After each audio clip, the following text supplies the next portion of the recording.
Oh, how I love being alone, once afresh with no one else, no companionship, no friends, ample social incompetence. Oh, how I love sitting alone, endlessly faking, feeling okay, evermore, forever alone. I sinned and dared to be, that's swell.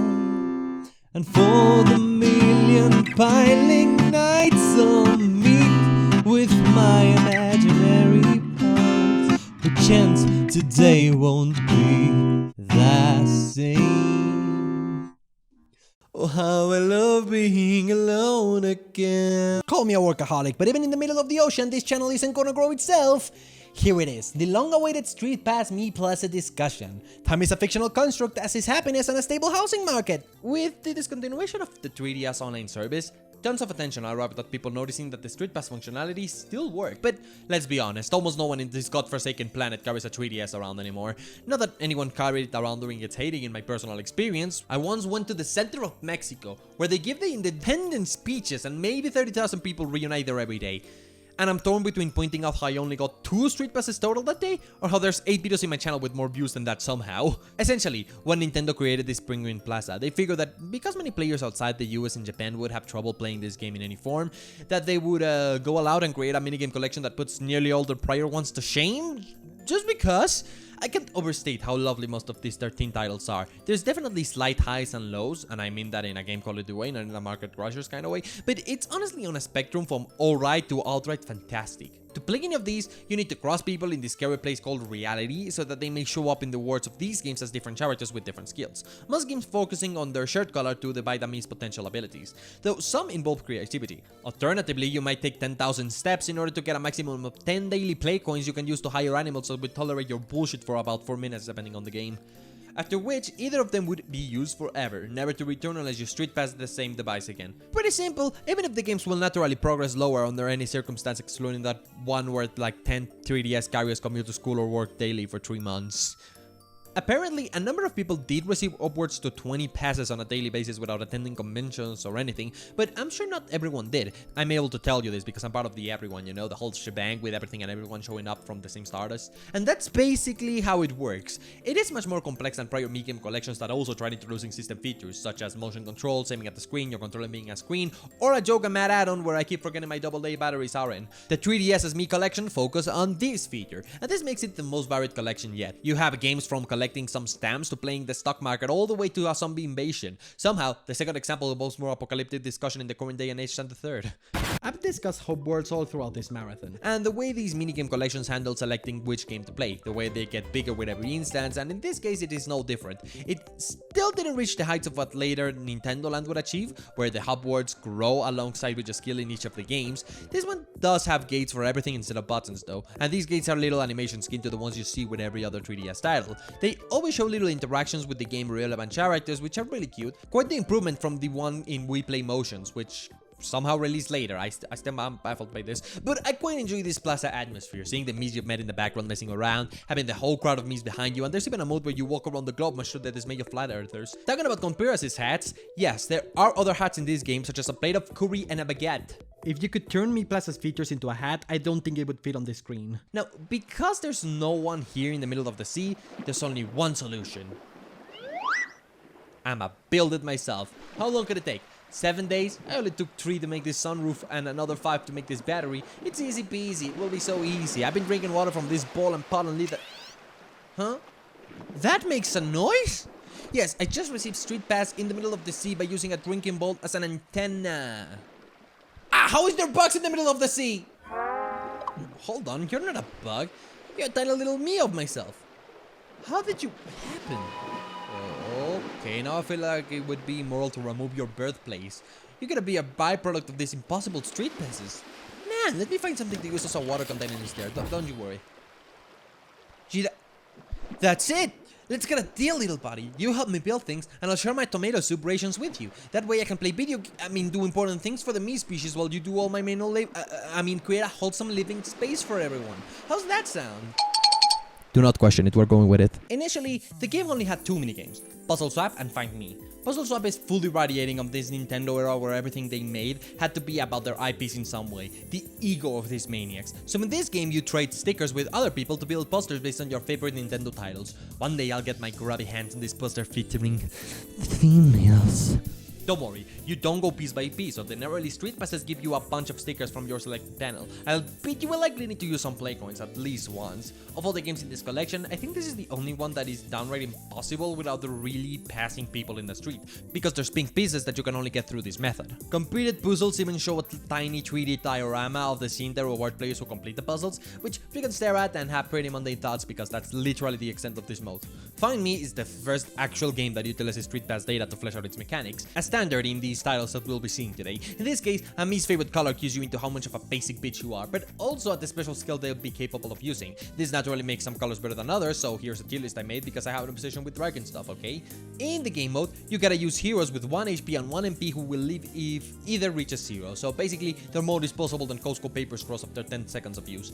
The idea is to find the best way to use your Miis to rack on the damage in order to conquer a castle and save the king of the kingdom, who is you, and also stupid, so nothing new to report. I like the simple yet satisfying nature of this game. You can beat it in about 300 play coins, and the learning curve is steady enough that letting the game go for any longer would have been hell on earth, or I guess Mii World. So because of the limits of the game mode, they naturally made a sequel, Find Me 2, which lets you team up your Miis and evolves the mechanics to justify the new length. Another thing, here's me in a princess dress. Am I pretty?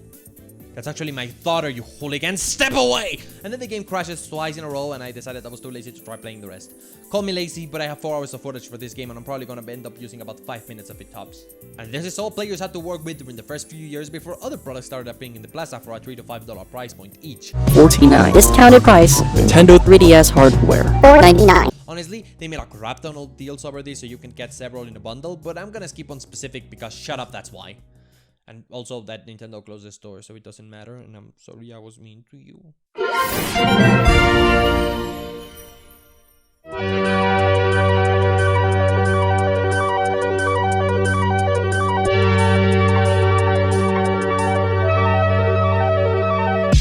What? I'm not running those play coins myself. And good job, Mini-Me. You really built this all by yourself. That was fast for your size.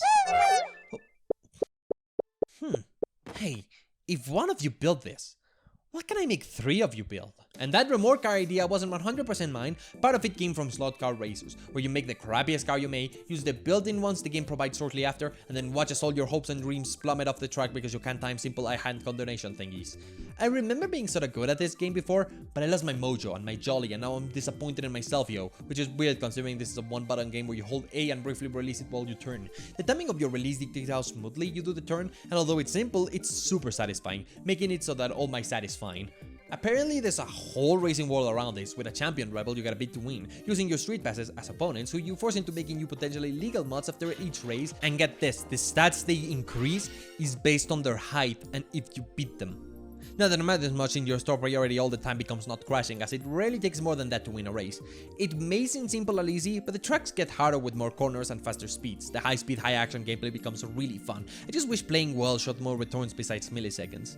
Get this wild and wacky idea, a Mii editor but for cars. One of these features that don't get much attention, but I love the idea of applying the Mii Maker to other things, whether that's vehicles or something else. I wish this wasn't the only Mii game that has a maker for something other than Mii's. Golly, I hope this segment wasn't too crash. Eh? Market crashes, on the other hand, does not involve crashing the market. You do the exact opposite, actually, by joining Wall Street, with guidance from a guy named Wall Street. That's like if my name was Joe Tuber, or more accurately, Manny Failure. I see why Polly's paid off failed to capture Robert House and Con Artista. Man, I wish buying and selling stocks was this easy. The production quality on this bit would skyrocket. But yeah, in this game you buy low, sell high, celebrating big fat stacks of doubloons, with your street passes being specialists who predict the graph for you, although not always correctly. Then you gotta become a millionaire to upstage Elon Musk, Bennett Worthington, whose name is Not a blatant pun, much to my dismay. You're big money now. I'd say this is one of the games with the shortest play session durations, as you can blast through it in about 30 to 40 seconds. It's kind of ridiculous. Don't know if I wish this were more complicated though. You do get to use your earnings to buy a bunch of memorabilia based on other Streetpass titles, which lets the stock related to those titles release new products that greatly increase potential profits in a session. But this is likely just a smart move to write off more tax money because you're rich, have a shady appraiser, and you can pay ludicrous amounts to a group of layers that will handle the IRS audit for you. When will your greed end? Well, I ran out of play coins, so I guess about now's good.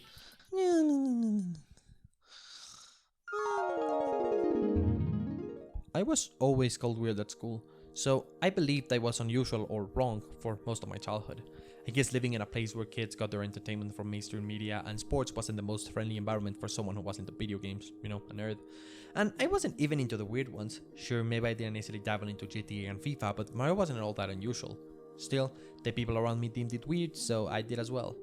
Well, isn't really me. I didn't ever suffer in childhood from the horrible crap so many others do, and yet that fact made my lonesomeness seem like a fake problem. Something that wasn't important to solve. In the classroom, I didn't have anyone to talk with, so I was always bored. I'd sneak off to the bathroom for hours at a time just to play my 3DS and pretend an audience was around to watch. Eventually, my friends became the creatures who birthed from my imaginations. Plushies and game characters would have their own little life where I could get lost into and disconcern myself from any inner loneliness. The distractions stopped working as I grew older.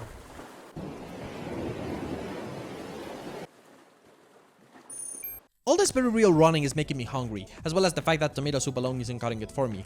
Luckily, Streetpass includes Ultimate Angler, yet another totally accurate fishing simulator where you can catch mythic fish like a motherfucking dragon, and thankfully not as a Kabambas fish. This is the actual name of a real fish that's gone extinct, and just look at the little fella. I'd feel horrible capturing them. But most fish are just the normal kind, and each likes a different bait. Some are into clowns, some are into gods, some are into hunks. The point is you can easily mix tons of bait to a mega bait to catch bigger fish, the bait being based on the shirt color of the Streetpass Miis. Boom! God hunk clown. Oh, we get a bite! To my surprise, catching one of these huge fish is genuinely hectic. You get a rise of depleting the fish's stamina with all of the Streetpass friends helping you reel it in, or otherwise some cats and dogs. It isn't as cool, but it is also not the worst deal ever, to be honest. I guess this mode's largest miss is menus being slower than Endeavor Simulator's development. Even after an hour of gameplay, NPCs still come in to tell you the most basic of tips, like don't rub salt in your eyes. Well, yeah, no shit, buddy! And then you spend half your playtime looking at which fishing spot is likeliest to make you progress. And then you get into the game, mix off your bait, and catch the wrong fish. That's a wasted day of effort. Hooray! So my tip here is to avoid mixing bait other fish don't like unless your big catch likes it too. It's not guaranteed you'll get it, but you're actively decreasing your chances when mixing something that the big catch doesn't like, but other fish do. Why is it even called Ultimate Angler? The only ultimate part of this is Caroline's design. It is genuinely simple, but also communicates so much information about the character. Plus she's adorable. Plus it's got sunglasses and a hat, and I don't know why you'd need two separate methods to keep the sun out of your eyes besides the undisputed fashion statement that this outfit is. I love exploring other people's tanks, but I hate that you can see their legendary catches because it spoils the look of those catches for you. I managed to make a nice aquarium, which is actually pretty soothing and reminds me of Aquaspace. Whoa, what was that about? Hold on, did that give me any play coins? Alright, you cut your fish, you bring it to the cook, and you tell the cook that even though you only brought fish and tomatoes, you'd like a beef and pork omelette, and you won't take no for an answer. If they ask you for proper ingredients, you stab them with an arrow and tell them to shut up and cook. Hey, you remember how a few episodes ago I made a bunch of quick mock-ups for Wii Series games and included this one here? Well, they tried. I genuinely want to like this game, but I can't. Your past Miis bring you ingredients based on their shared color and ask you to cook something for them, and by picturing the food you're supposed to try figuring out which ingredients belong on the recipe. It's just a shame that they often ask for something like risotto, but they do not bring rice.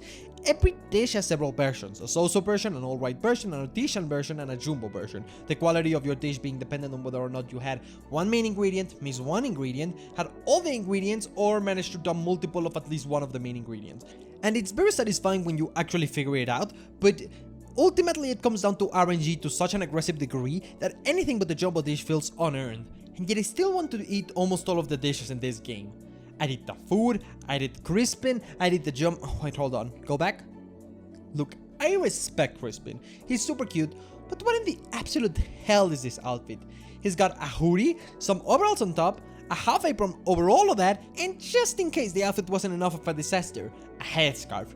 Bro might be as adorable as Coraline, but his design is the entire opposite of hers, where she's so simple yet perfectly conveying her personality. Crispin's outfit is the most complex thing ever, yet transmits nothing about his personality. Another word here, let's smash or pass all the special Streetpass Miis. Smash, pass, pass, smash, pass, smash, pass, pass, pass, pass, smash, but I'm concerned about the legality. Smash, pass, smash, smash, pass, smash, pass, pass, only as a sugar daddy, otherwise pass, smash, pass, smash. What the fuck is this unused child creature character thingy? Pass. Oh yeah, and you beat this game by feeding the Miis better food that lets them do the exact same thing you do in Find Me. You know, all the colors in this game are basically the same in functionality, so I rank the colors here by how much I like the ingredient in its default form, because once again my ranking problem is having repercussions in my real life, to say the least. Great job, you guys! Now I have somewhere to cook this humu humu nuku nuku apua. Oh, Worm! What are you doing here? Alright, you don't speak anymore since we decided that was embarrassing to do. How are you still alive, even? And what are you doing here? Ah! Oh man! The vortexes are insane, you guys! Too bad you have to wait for the marathon compilation with extra content to see what that was all about unless you already saw it. Anyways, where were we? With my life at stake and all, this reminds me of the apocalypse. Now, being stuck at sea is kinda boring compared to the zombie apocalypse, but the crappy segue is here anyway. Battleground Z is actually a story game with an actual plot where you go through 5 common zombie story locations, a city, a mall, a countryside, a hodgepodge of common environments where zombies sometimes happen, and a research facility. This time it's your past hobbies that dictate which weapons you have. Though let me be frank, the Wiimote is just overpowered enough to make any other tool useless in comparison. Did Nintendo warn against exactly this all the time? Do the zombies think about the feelings of a TB before they die? Do they go like, oh, is this how a TB felt? I appreciate that playcoin passes do not ever bring new weapons unlike real passes, which means you can beat the game without ever seeing some of them. And the trade-off of your luck having an impact on how good your experience ultimately ends up being. And then you use these hobby weapons to beat the ever-living daylight out of the zombies. Wait, I think I just said something illogical. Or is that what the morons would say? An oxymoron? You can turn into a zombie yourself, it's just lamer than yeah, this is so lame that I couldn't figure out a worthwhile punchline. Regular enemies are fine, but the highlight is definitely the bosses of every world, with special attacks, lots of health, and sometimes interesting gimmick related to the level's theme, not Jubaban clickers. If they catch you, they'll damage your weapons, and if you run out of weapons, you die, which means you'll most likely lose this game when a strong zombie is the first enemy before you get any of the backup weapons from other survivors, who you'll leave defenseless as they flee after you find them, because you're just that kind of person, I guess. Like, please tell me how this game pretends this constitutes as saving them. You can tell there's lots of production behind this, as every stage has its own environment and objects, making for one of the most varied games in the collection. Every level is a treat, and this truly does feel like a fully fledged game, but short. And I love how Scarlet, the special Mii, is actually using a Mii's features to make her fit right in. She's also the only Mii in any Mii game with cleavage, dude. And those last two details, skipping over Scarlet's curves, carry over to Mii Force, a shmup game where the Mii's favorite color dictates which weapon they allow you to use. So here's the obligatory tier list. Of course, the humming ones are the best. Look, I spent the past hour ranking my used Pepsi bottles instead of driving to check up on some obnoxious problem with my student documentation that should be solvable through email instead, but fuck my time, I guess! The important part is, the stages themselves are incredibly well made. The problem is game overing. See, I did the final boss twice, and the first time it kicked my ass, but the second time I didn't lose the overpowered humming weapon during the first attack, so I killed the boss before ever seeing the second phase. But removing my gripes with RNG elements and getting hit at the start being once again the cause for most of my losses because I have severe skill issues, which I also ranked on a tier list, I quite enjoyed this game mode. It's a pretty simple game that you've seen done before, but the gameplay actually involves multiple elements that reward playing well. You truly earn becoming overpowered if you avoid getting hit, since you can use 6 of your leftover capsules to power up your current arsenal. Depending on who you ask, they may say this game mode is short, and it's certainly true, there's only 15 stages, which means you can beat it without using more than 300 play coins, but I don't know, I personally like the short and sweet nature. Plus, the session duration is one of the longest in the entirety of the Streetpass collection. You ever feel me forced to pay the mafia what you owe them?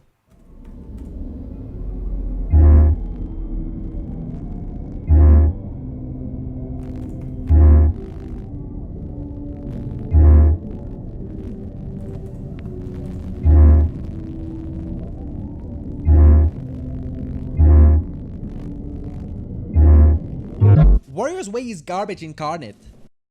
I want to watch for dinner. Okay, I'm only half joking. This is the low point in all of the Streetpass Mii Plaza because it's completely luck based and even the play coin cost is out of proportion. Streetpassing people without the game nets you a pitiful increase to your army, while people with the game depends on winning a battle against them, which is unwinnable if their army is 3 times larger than yours. TLDR, you're gambling on rock, paper, scissors. You have an army that you can split into 3 groups. Now all you have to do is win twice against an opponent who is following the exact same rules. You lose if you have less of an army than the opposing one, or less than double of one if your opponent wins the matchup. That is all there is to it, and it's a stinker for sure. Your goal is to capture other countries, but you can only capture a country at a time, and you have to have gotten a street pass in order to even try. The level of your castle dictates how many troops you can buy, which is about negligible numbers, which means I fumed through 300 play coins in 20 minutes, most of which I spent staring at the screen trying to figure out how this game mode is supposed to be any good. Spoilers, the answer is that it's not supposed to be any good, and I refuse to continue piling on more work related to this game mode. Bye! When I sat in a room with 50 people, my 3DS and my jeans that were ever so slightly against school guidelines because they were grey, no one in those 50 street passed with me.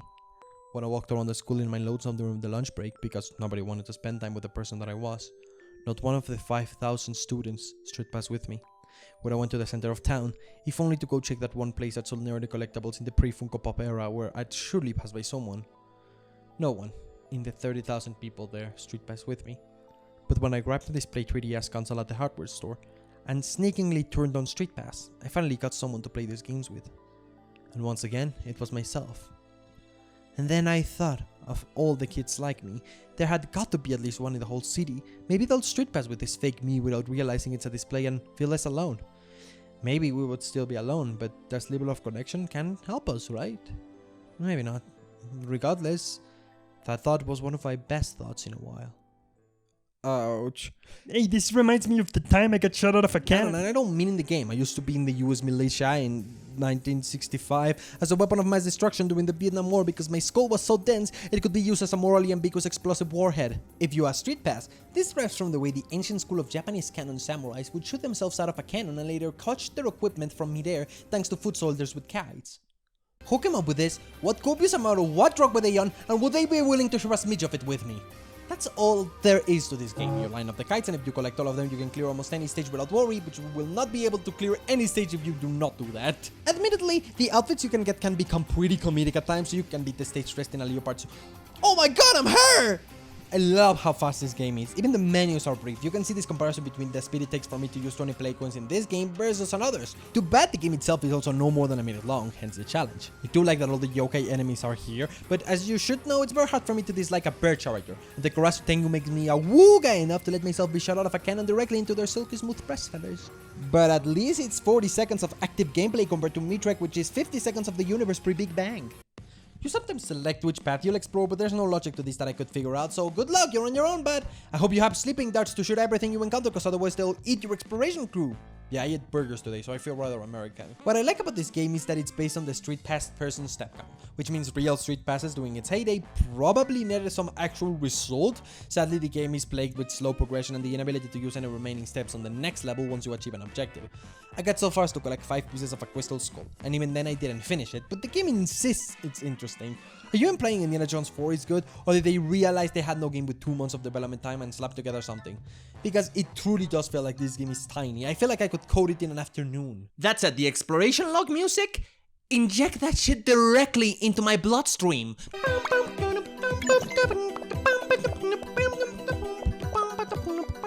I love afternoons here. Though maybe I should have had you guys build something to find a shore rather than a random boat finding me. Talking about you guys, there's more of you now. Oh.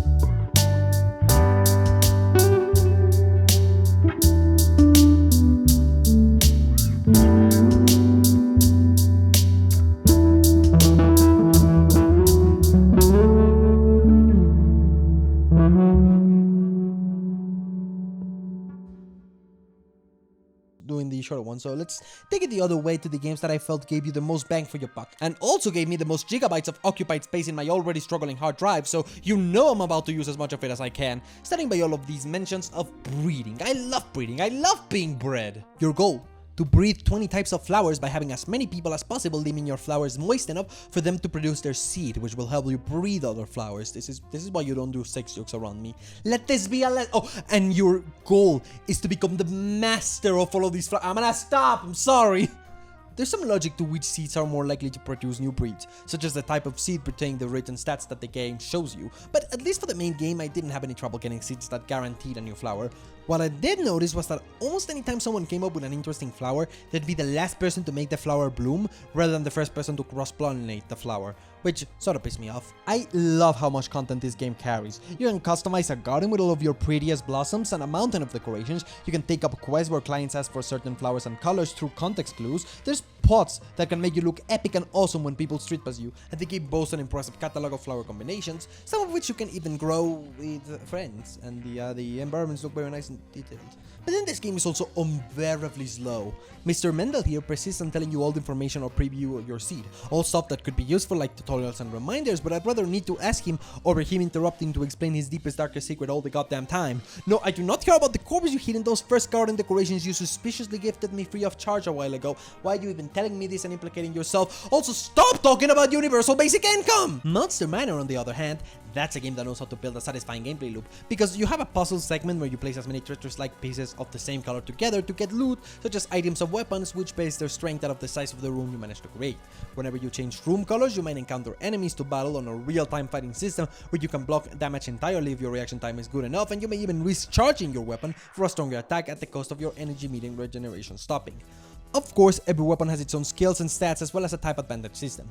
As you can tell, there's lots of game in this game. So much game, in fact, that the game has a game in it where you arrange pieces to fit in a box, like in that game for the mobile. Bosses too, and it's not all that uncomfortable to play because the game is well made and leaves its mechanics very clear. If anything, I'd improve this weapon system to one where you can fuse weapons more specifically, but that'd be an improvement, not a solution to any real problem. I got through most of this by burning the entire place down with my Phoenix gun.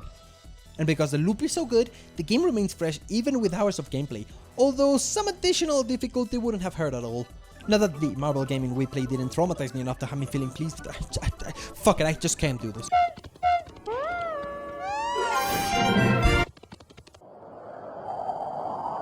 Come on, bud, don't look so sad. You're alone here, even though so many people are around you, right? I know exactly how that feels. You feel like everyone else's problems are also your problems, but like your problems are no one else's. I think everybody feels that way to some extent. We're kind of alone in this. But you're thinking that everyone feeling similarly makes us closer than we think, but that's bullshit. We're still away. It's just a red herring, we'd rather believe.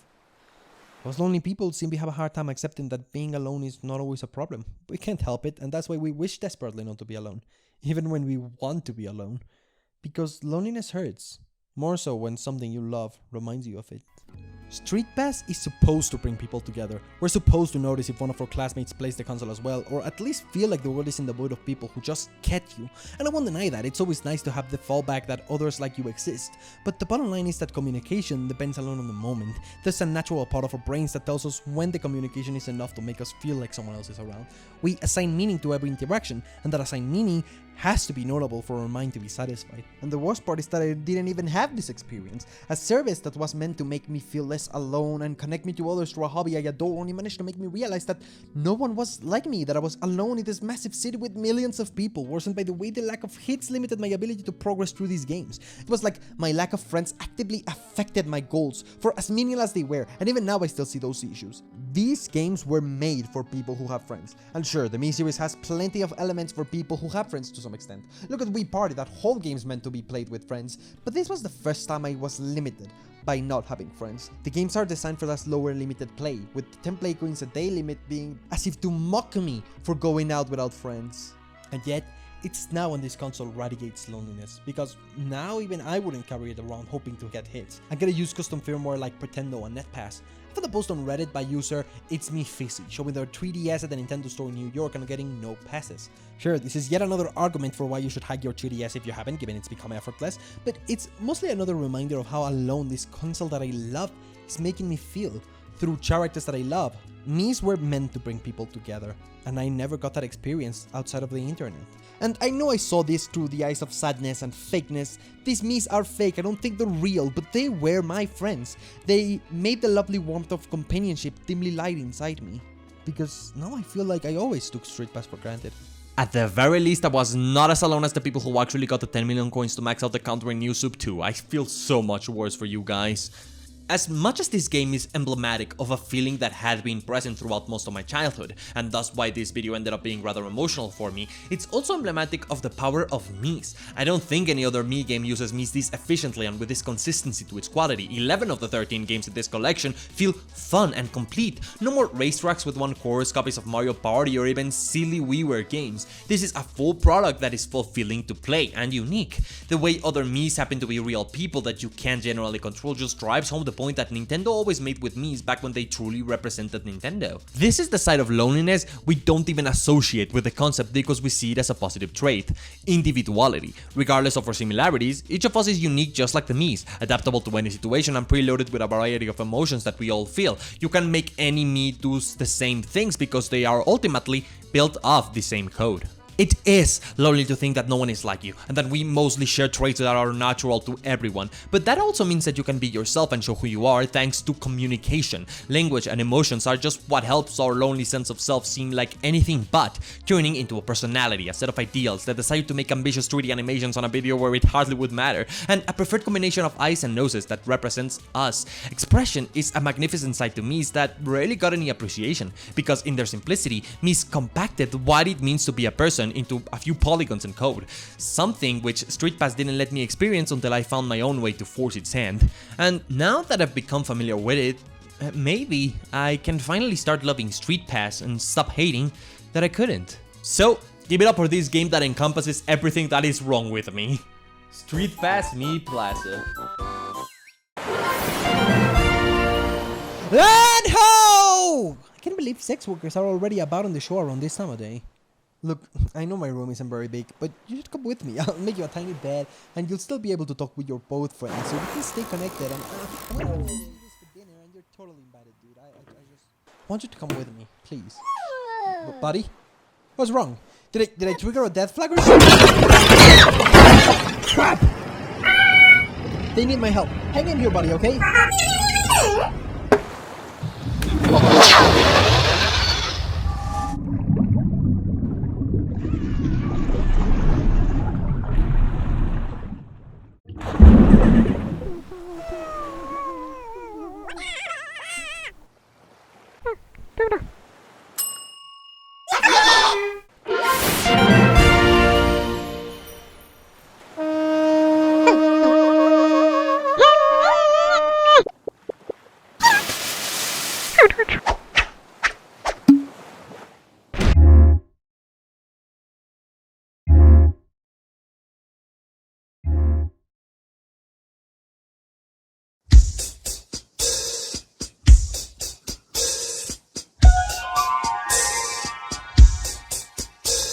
A little bitty snack for August, and a snack for the creature in his hand, wriggling through his fingers and into the soul of man, hastened by the sound of craving.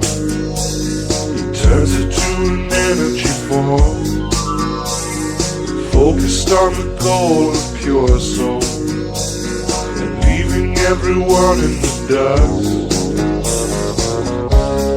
Call them all, call on August,